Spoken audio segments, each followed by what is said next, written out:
반갑습니다. 소개받은 리스크제로의 세모 대표입니다. 인사 다시 한번 드리도록 하겠습니다. 저는 여기 위에 주제에도 있는 것처럼 스마트 안전 기술에 대한 부분에 대한 이해와 적용 사례에 대해서 설명을 드릴 텐데요.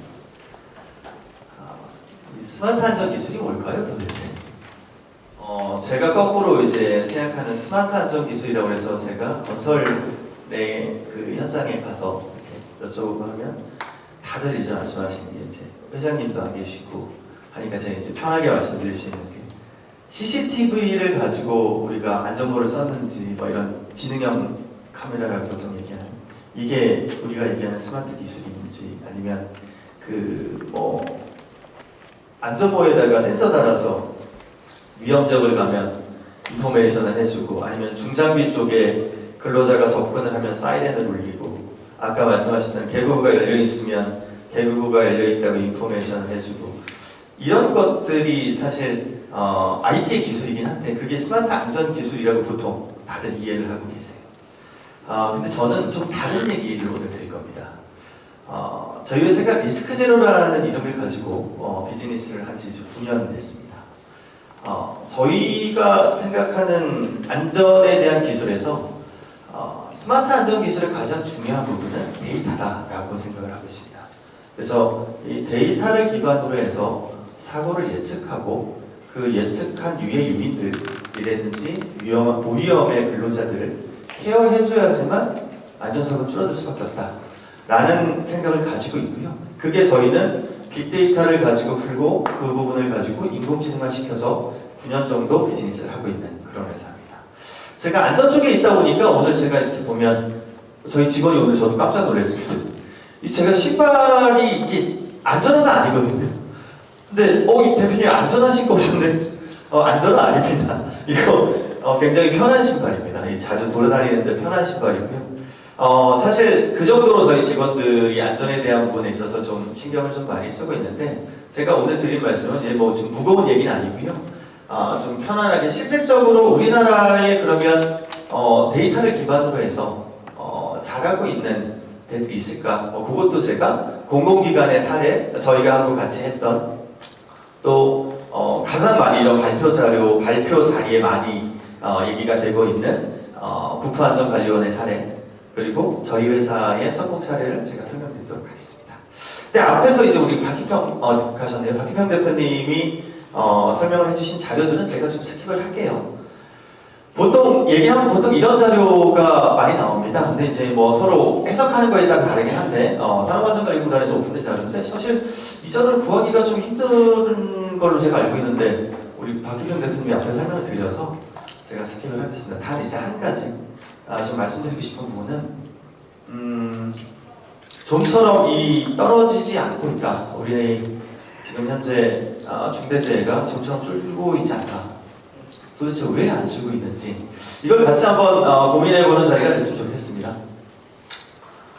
여기 보시는 것처럼 전체적으로 보면 건설업의 사고 이 사망자 수나 이런 부분은 전체 업종의 50% 이상이죠. 그래서 계속 아쉬운 소식들이 자꾸 들리고 있는데 오히려 거꾸로 중첩법이 50억 이상의 적용을 하고 있음에도 불구하고 줄지 않고 있다라는 그런 유의미한 자료를 저희가 많이 볼 수 있습니다.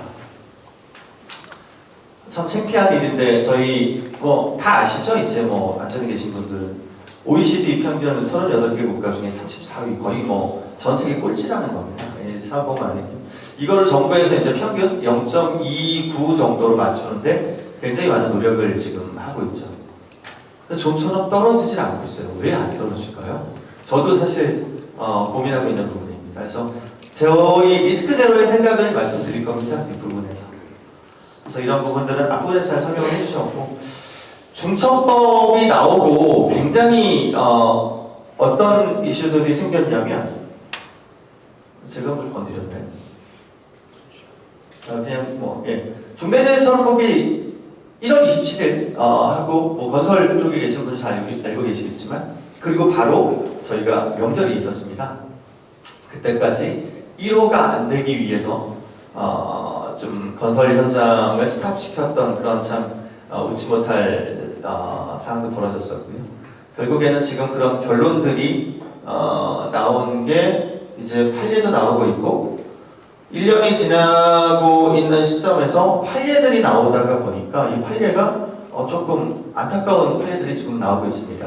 법정 구속되는 일들이 지금 자꾸 생기고 있고 처음에는 이제 뭐 1호는 집행유예 끝났지만 2호의 대표님께서 이제 법정 구속이 되고 이건 뭐 중차법은 아니지만 하여튼 모 한반공사에 계셨던 대표님께서 구속이 되시는 일까지 생기다 보니까 다시 한번 공공기관들도 그렇고 경각심이 다시 높아지고 있는 뭐 그런 시기라고 보시면 될 것 같고요. 조금 중차법이 나오고 나서 바뀌어진 건 이런 것들이 좀 바뀌어진 것 같습니다. 그래서 대표님들의 관심이 굉장히 좀 높아지긴 했고 그리고 안전관리 뭐 조직 사실은 우리 이런 법이 만들어지면 제일 수혜를 입는 게 우리 법무법인 쪽 분들이 많이 수혜를 입으시죠. 근데 이제 사실은 조금 안타까운 건 우리 법무법인이 처음에 버블 컨설팅을 할 때 안전에 대해서 사실 심도 있는 고민을 하시지 않은 걸로 제가 판단을 하고 있고요. 그러다 보니까 법을 좀 피해가는 컨설팅을 좀 많이 하셨어요. 그래서 뭐 조직을 바꾸고 좀 사실 개인적으로 저는 이제 건축공학을 전공했고 제가 건설 IT 시장에 한 20년 정도 사업을 하고 있고 건설 안전 쪽은 제가 9년 정도 사업을 하고 있는데 안타까운 일이라고 생각을 하고 있습니다. 그래서 지금은 안전에 대한 부분에 있어서 근본적인 해결을 하기 위해서 이제 다들 노력을 하고 있는데 이제는 법을 피해가는 부분이 아니고 법에 잘 맞춰서 안전사고를 줄이는 데 노력을 해야 되겠다라고 생각을 하고 있습니다.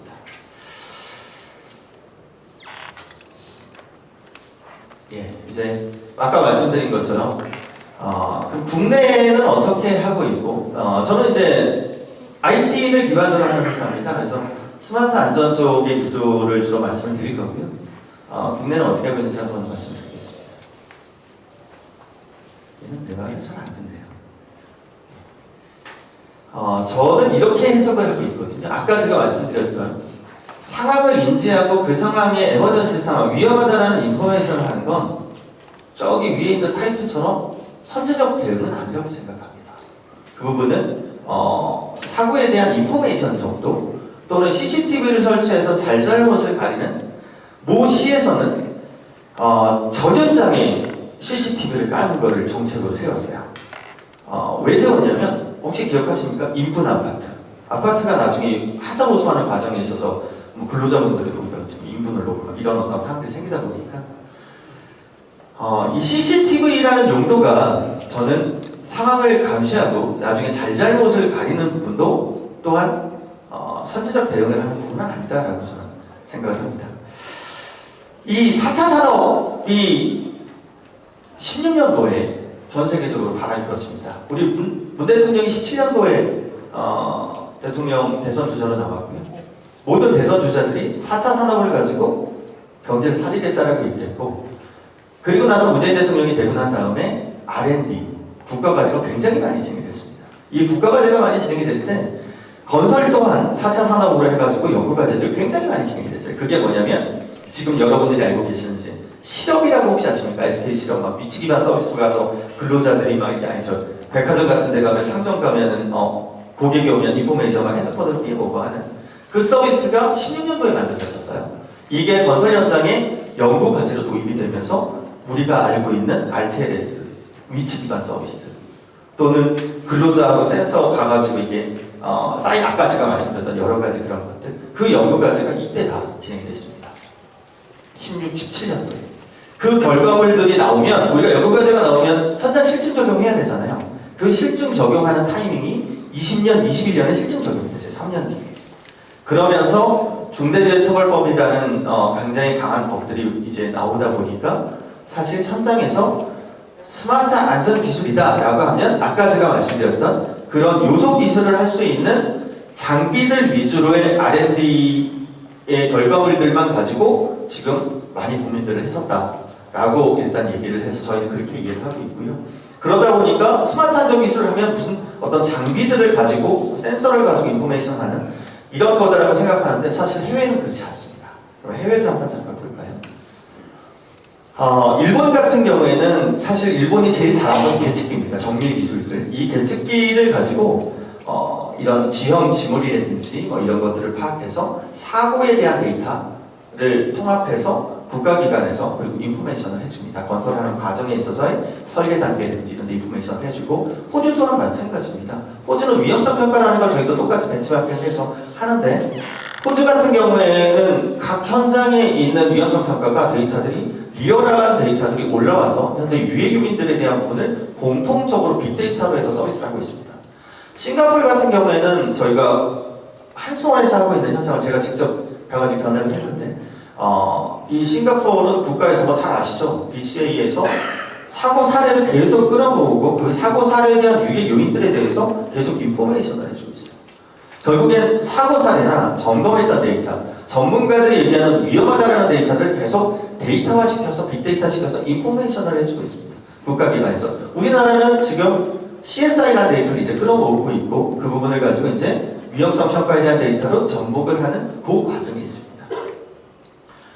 이스라엘 같은 경우에는 이 IT 기술이 굉장히 뛰어난 나라입니다. 그래서 이쪽 같은 경우에는 지금 그냥 오픈해서 말씀드리면, 미국의 뉴 매트릭스라는 회사는 근로자의 스켈레톤을 분석을 해요. 예를 들어서 이 사람이 막 이렇게 일을 하다가 어떨 때 추락 사고가 났는지에 대한 부분을 이미 500년 전서부터 데이터를 가지고 있어요. 그러면 이 사람이 막 이렇게 일을 하다가 오른쪽으로 기우는 작업을 하다가 오른쪽으로 떨어졌다라고 하면, 이 카메라를 비추고 있을 때 이 사람이 떨어지기 전에 행동을 하면 인포메이션을 주는 겁니다. 이게 여러분들이 알고 있는 지능형 카메라, AI 비전. 이게 데이터를 기반으로 해서 이 사람이 추락했거나 위험하다라고 인포메이션을 주는 겁니다. 모든 예측은 데이터를 기반으로 예측됩니다. 영상 마찬가지고요. 이런 데이터 다 마찬가지고요. 우리나라는 그럼 어떻게 하는지 한번 좀 볼까요?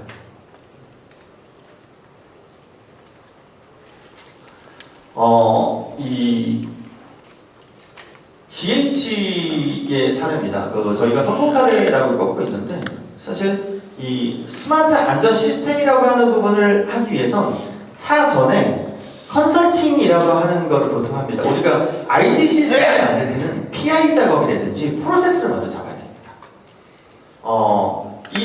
이런 작업을 하지 않고 이런 컨설팅이나 프로세스를 통해서 우리가 우리의 현재 상황에서 어떤 IT의 기술을 접목시키고 어떻게 할 건지에 대한 고민을 하지 않고 시스템을 만들면 이걸 누더기라고 합니다.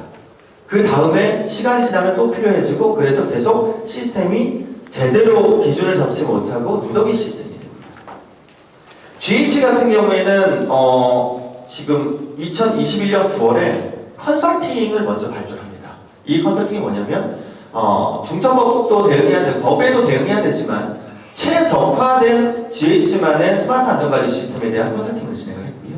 이 결과물을 가지고 사고를 기반으로 한, 아까 제가 전에 말씀드렸던 데이터, 사고 사례 데이터나 사고 점검했던 데이터들, 그리고 위험성 평가했던 현장에 있던 데이터들, 이런 데이터들을 끌어모아가지고 사고 예측 알고리즘을 가지고 현장에 인포메이션하고, 그 인포메이션된 고위험자나 고위험 지역을 해지하게 만들고 그 일련의 행위들을 시스템화시켜서 나중에 혹시 중대재해가 나면 그 부분을 대응할 수, 법에 대응할 수 있는, 우리 이렇게 했다라는 대응할 수 있는 시스템을 만드는 걸 시범사업으로 세계 현상을 진행시킵니다.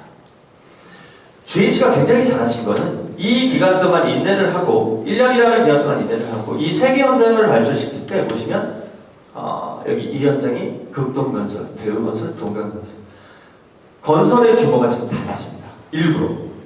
그래서 아주 작은 건설 회사에서 이 시스템을 적용을 했을 때 어떤 어려움이 있는지, 메이저 회사에서 우리가 만들려고 하는 시스템을 적용했을 때 어떤 어려움이 있는지, 뭐 중간 정도 레벨에서 어떤 어려움이 있는지를 가지고 충분히 시범 현장을 운영을 합니다. 이 시범 현장을 운영한 결과물을 가지고 이번에 이제 경평을 받은 게 전체 평수는 당연히 1등급을 받았습니다. GH가 계속 평은 1등급을 받으시더라고요. 근데 유의미한 평가 점수에 안전 쪽을 96.6점을 받았습니다. 굉장히 아시겠죠? 공공기관에서 굉장히 많이 소문나서 얼마 전에 한전에서 저희 회사에 이 부분 때문에 같이 와서 저 한번 컨설팅을 좀 받은 적이 있습니다. 2주 전 얘기입니다. 이 경이로운 숫자를 만든 건 저는 2년이라는 시간 동안에 마스터 플랜을 잡고 본인들이 어떤 거를 해야 되는지에 대한 부분에 귀를 기울이고 그리고 해외 사례, 저희하고 같이 이런 것들을 검토를 하고 그래서 지금 전 현장에 확대하는 용역이 16억으로 나왔습니다. 보통 여기 다 계실 테니까 LH, SH, GH로 봤을 때 LH가 제일 크고 그 다음에 SH, 그 다음에 GH, 그 다음에 나머지 이제 여러 가지 도시개발공사가 16개 정도입니다. 다들 내면 용역이 3억, 4억씩 나옵니다. 16억을 냈어요. 16억을 승인해주신 임원분이나 대표님들도 굉장히 생각이 나이스하시긴 하지만 이 16억을 뽑아내는 과정에서의 이런 의지를 2년 동안 이 백데이터를 가지고 만들어왔고 결국에는 이제 아주 좋은 결과를 냈고 저는 굉장히 우리나라의 선진 사례로 자리 잡을 거다라고 생각을 하고 있습니다.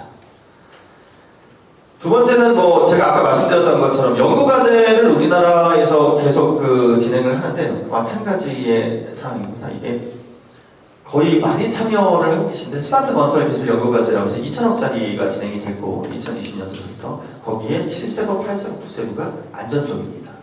데이터를 기반으로 해서 사고 예측 알고리즘을 만들고 그 알고리즘에 IoT 센서를 붙이고 보시는 것처럼 위험성 평가에 대한 빅데이터를 만들어서 개선을 시키면 약 25% 정도의 사고 절감 효과를 가지고 올 거다라는 R&D가 진행을 했고요. 이게 현재 국토안전관리원에 띄어져 있는 웨이라인입니다.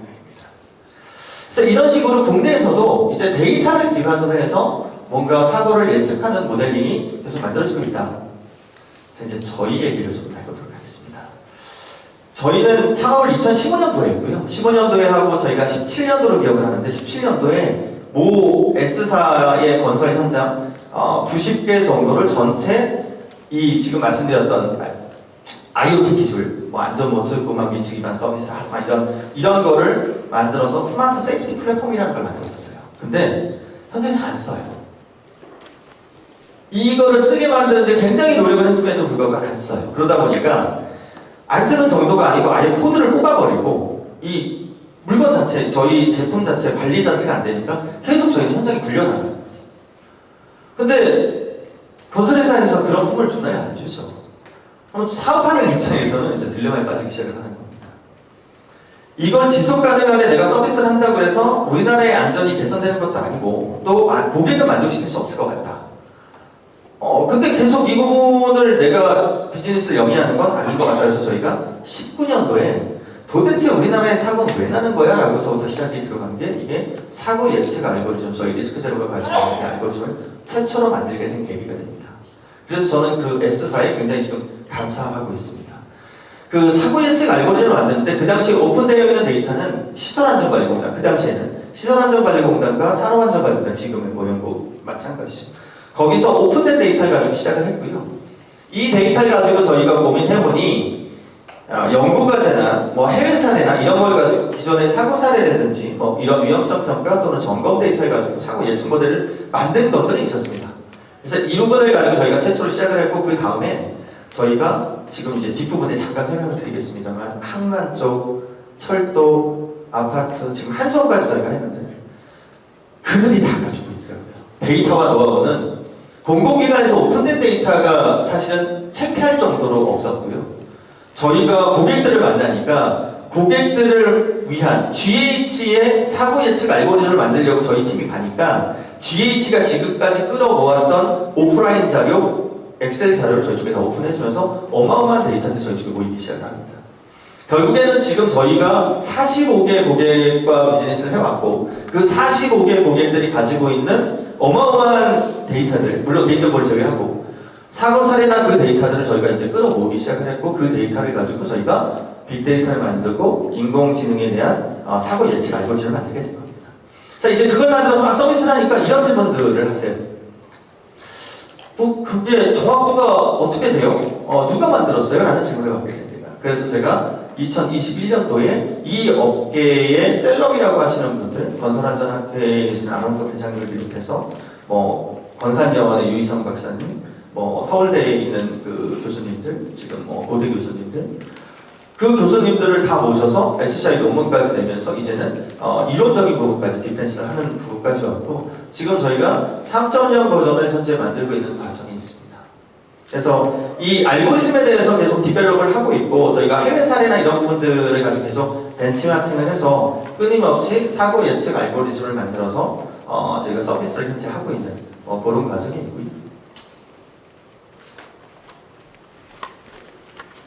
개념은 이렇습니다. 아까 말씀드렸던 것처럼 이 사고 사례 데이터라든지 위험성 평가했던 오프라인 데이터, 또는 이 중처법에 아까 이 박기평 대표님이 말씀하셨던 중처법에 의해서든 산안법에 의해서든 해야 되는 안전에 대한 기본적인 경영 체계들, 이 데이터를 가지고 저희가 빅데이터를 가지고 사고 예측 알고리즘을 만들고, 그 신규 현상에 맞는 사고 데이터를 가지고 예측 모델을 만듭니다.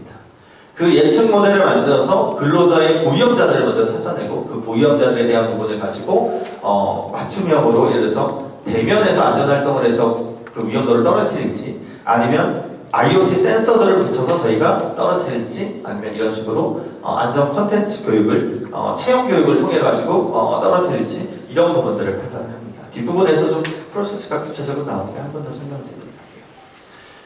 개념은 이렇습니다. 우리가 가지고 있는 리스크제로가 가지고 있는 빅데이터의 사고 예측 알고리즘을 가지고 이제 돌리면, 기본적인 공정정보, 위험한 근로자에 대한 보건정보, 환경정보, 날씨나 이런 정보를 가지고 위험자를 예측을 하고, 고위험자들을 예측을 하고, 위험성 평가에 임베디드 되어 있는 근로자들이 있습니다. 예를 들어서 톱하기 작업을 하면 어떤 유해 요인들이 있고, 예전 방식으로 따지면 빈도와 강도가 어떻고, 그거를 개선하기 위해선 어떤 식의 행동을 해야 된다라는 빅데이터를 저희가 제공을 해주고, 그 데이터에 임베디드 되어 있는 근로자들을 저희가 합산해서 고위험자들을 찾아냅니다. 그럼 이 고위험자들을 찾아내면 안전활동을 이제 고위험자 대상으로 대면으로 할 수도 있고, 아까 말씀드렸던 여러 가지 방법으로 안전활동을 해서 그 고위험자들을 집중 모니터링을 하게 되고요. 아까 박기평 대표님이 말씀하셨던 스마트 안전관리사라고 얘기하는데, 저희는 스마트 안전 패트롤이라는 인력을 저희가 직접 내보내서 이런 안전활동을 같이 하게 됩니다. 이런 일련의 행위들을 통해서 계속 사고 위험도를, 고위험자들의 위험도를 떨어뜨리고, 이 일련의 행위들을 시스템으로 남겨서 나중에 중처법에 대응할 수 있는 이런 시스템까지 탑재를 하게 되는 그런 개념을 가지고 있습니다. 여러분들이 지금 안전 쪽은 이렇게 생각을 하고 있습니다. 저희는 이제 데이터, 사고 데이터, 알고리즘 팀이 저희는 따로 있는데, 내부적으로 일련의 이런 안전의 프로세스에는 굉장히 많은 데이터들이 발생되고 있습니다. 또 오프라인으로 또는 공기업의 창고에 엄청난 데이터들이 있습니다. 이 데이터를 그냥 의미 없이 보면은 그냥 쓰레기고 종일 수 있지만, 이거를 예측 모델을 가지고, 개념을 가지고 접근을 하면 굉장히 좋은 데이터로 활용이 가능합니다. 그래서 이런 데이터들이 끊임없이 모이고, 쉽게 지금 점검했던 데이터들, 공공기관들이 우리 중처법 이행 점검이라든지 현장 안전적 지도 점검을 많이 내보내시는데, 그 데이터, 우리가 항상 지적받았던 내용들만 계속 통계를 내고 집계를 내고 분석해보면, 이게 1년, 2년, 10년씩 쌓이면 이제 우리 현장에서는 이 공정은 이거 먼저 점검하고 해라라는 명확한 시스템 인포메이션을 할 수가 있습니다. 시스템이 필요한 부분은 각 난리지가 다르기 때문입니다. 최영호를 하는 사람은 건설 현장에 가면 사고가 잘 안 나요. 왜냐하면 안전 쪽 난리지가 너무 좋기 때문에. 근데 모든 사람들이 그렇지 않거든요. 그래서 지금은 현장에 있는 안전관리자 또는 현장 소장님의 마인드에 따라서 사실 사고가 요일이 반영이 많이 됩니다. 이 부분이 그 노하우들이 시스템으로 집계가 돼야 되고, 그게 데이터로 기반이 되면 우리가 사고를 예측하고 좀 예방하는 데 굉장히 도움이 될 수 있다라는 부분이고, 아까 이제 박기평 대표님도 안 계시고 회장님도 안 계시니까 제가 편하게 말씀드리면, 이런 부분들이 현재 외주를 주는 부분에 대해서 저는 반대라고 생각합니다. 이제는 저걸 외주 줘서 맡기는 게 아니고, 실질적으로 이거를 데이터를 가지고 시스템화 한 번만 시켜놓으면 계속 우리 직원들의 난리지를 시킬 수가 있습니다. 공기업도 마찬가지고, 대기업도 마찬가지고, 중견기업도 마찬가지라고 생각합니다. 근데 이거를 하지 않고 계속 외주를 주다 보니까 쌓이진 않는 겁니다, 난리지가. 이제는 우리 스스로 이런 부분들에 대한 일련의 행위들, 사실 이게 법적으로도 중요하지만 이게 굉장히 중요한 행위들이거든요. 사전에 어떤 게 위험한지, 유해 방지 계획서라든지, 우리 보통 얘기하는 안전보건대장 굉장히 중요하거든요. 근데 이게 다 외주 줘가지고 처리하거나, 아니면 기존 거 카페 테스트를 하거나, 이런 부분들이 개선이 돼야 된다고 생각하고 또 여기에 쓰여지는 데이터들이 나중에 사고 예측 모델을 만들 때 굉장히 중요하게 활용이 되는 데이터들입니다. 죄송합니다. 5분 남았네요. 네, 제가 맞춰놨었습니다. 네. 그래서 이런 부분들에 대해서 발전 방안은 저희가 생각할 때 지금 이제 이런 식의 저희가 제안을 하고 있습니다. 사실 그냥 시공사로 본다 그러면 본사의 시스템이 필요한데 이 본사의 시스템은 사고 데이터나 어떤 이런 국토부에서 제공하는 CS 데이터, 이 사고 예측 알고리즘을 만들기 위한 데이터를 기반으로 해서 본사에서는 현장별 모니터링을 할 수 있는 시스템이 필요하고 현장은 현장별로 사이즈가 다르기 때문에 사이트 빌더를 하는데 이게 모듈화가 되어 있어야지 작은 현장은 예를 들어서 10가지의 모듈, 큰 현장은 20가지의 모듈로 해서 사이트 빌드를 시켜줘야 되는 겁니다. 그럼 현장에서는 일련의 행위를 하게 되고 그 데이터들이 본사로 집계가 돼서 모니터링 할 수 있는 이런 형태로 서비스가 제공이 되는 겁니다. 거기에 제가 말씀드렸던 아까 처음에 IoT 센서들, 저는 센서들이 안 좋다라고 말씀드리는 게 아닙니다. 요소 기술에 대한 부분은 필요하기 때문에 이 IoT 센서에 대한 부분은 약 16가지 종으로 저희가 인티그레이션해서 같이 서비스를 해드리고 있는 거지. 데이터도 마찬가지입니다. 아까 이제 흐름에 대한 부분은 현장에서 사실 이런 여러 가지의 행위들을 하면 본사에서 가야 되는 승인하고 컨펌해야 되는 부분들, 현장에서 이제 근로자들 중요한 건 우리가 중대재해처벌법이 나와서 자 현장에서 이렇게 해 라고 하는데 현장에서 그렇게 하는지 안 하는지 어떻게 합니까? 시스템을 설치하고 그렇게 됐는지 안 됐는지를 모니터링 해야지만 확인할 수 있는 겁니다. 그래서 시스템이 필요하다라는 말씀을 드리는 거고요. 이게 본사는 위험도에 따라서 또는 이런 안전 체계에 대한 부분을 어느 정도 준수하고 있는지에 대한 부분을 모니터링을 하는 거고 현장은 이 고위험 근로자들이 어디에 있는지에 따라서 스마트 안전 패트롤들이 안전 활동을 하는 그런 개념으로 되어 있는 거고요. 이게 실제 저희 스마트 안전 패트롤들이 실제 운영을 하고 있는 그 과정입니다. 저희가 아무리 좋은 시스템을 납품을 해도 현장에서는 제가 경쟁사가 사실 저희는 그렇게 경쟁을 하는 구도는 아니고요. 현장에서 많이 싸우는 건 사실 저희 일용직 근로자들하고 싸우고 있습니다. 안 쓰려고 어마어마한 노력을 하세요. 그래서 저희가 뭐까지 제공을 하냐면 신세계 상품권 10,000원짜리 굉장히 중요합니다.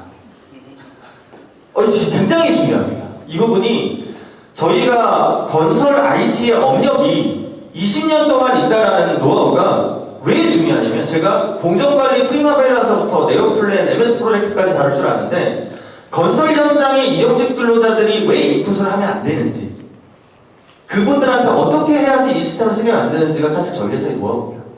이게 굉장히 중요한 일입니다. 저희 회사는 현재 52명 정도 되고 임직원 수는 한 50명 정도 됐고 업력은 9년 정도 됐고 저희 고객 수는 약 45개 고객 정도 있고요. 한미글로벌은 잘 아시죠? 한미글로벌이 투자한 회사입니다. 그리고 저희가 그 외에 상장사들이 많이 투자를 해서 올해만 저희가 40억 투자를 받았고 지금 해외 진출 한미글로벌하고 같이 네옴시티하고 지금 미국, 중국, 호주 그리고 중국까지 이제 해외 글로벌 진출을 준비하고 있는 회사고요. 저희 직원들은 이런 식으로 응급 대응에 대한 교육을 직접 다 받습니다. 저도 받습니다. 그래서 맨 뒷부분에 나오긴 하지만 저희 회사의 모토가 우리가 가지고 있는 IT의 기술을 가지고 근로자의 생명과 안전을 지켜주겠다는 게 일단 저희의 생각이고 그럼에도 불구하고 아까 말씀하신 것처럼 사실 사고는 근로자의 부주의로 생각 많이 나옵니다. 하지 말라는 걸 그렇게 하세요. 그랬을 때 경영자가 처벌을 받는다는 건 사실 억울한 일이기 때문에 그런 부분들에 대해서도 저희가 대응할 수 있는 그런 시스템을 같이 제공을 해드리고 있습니다. 예, 이게 저희 회사에서 하는 컨설팅 플랫폼 그리고 운영까지 해서 통합 서비스를 하고 있습니다. 저희는 안전 쪽 기술사분들도 저희가 보유하고 있어서 전체 통합 서비스를 제공을 해드리고 있습니다. IoT 장비는 말씀드렸던 건 이게 안 좋다는 게 아닙니다. 16종을 저희가 같이 저희 플랫폼하고 연동돼서 그냥 쇼핑몰에서 구매하는 것처럼 그냥 구매할 수 있게끔 되어 있다는 거 얘가 메인이 되지는 못한다라는 말씀을 드립니다. 그리고 공공 쪽에 이런 레퍼런스들을 가지고 있고요. 예, 이 정도면 한 30분 정도로 한 것 같습니다. 예, 그리고 여러 가지 레퍼런스들을 가지고 있습니다. 그래서 저희는 이 IT의 기술은 인공지능 기술도 있고 빅데이터도 있고 굉장히 많은 기술이 있는데 이런 장비 위주로 편성되는 이 스마트 안전 기술에 대한 부분에 있어서 좀 다른 각도에서 좀 보는 그런 회사라고 좀 보시면 될 것 같고요. 이제 사고를 예측하는 부분이 더 중요하다라는 말씀을 드리면서 발표를 마치도록 하겠습니다. 고맙습니다.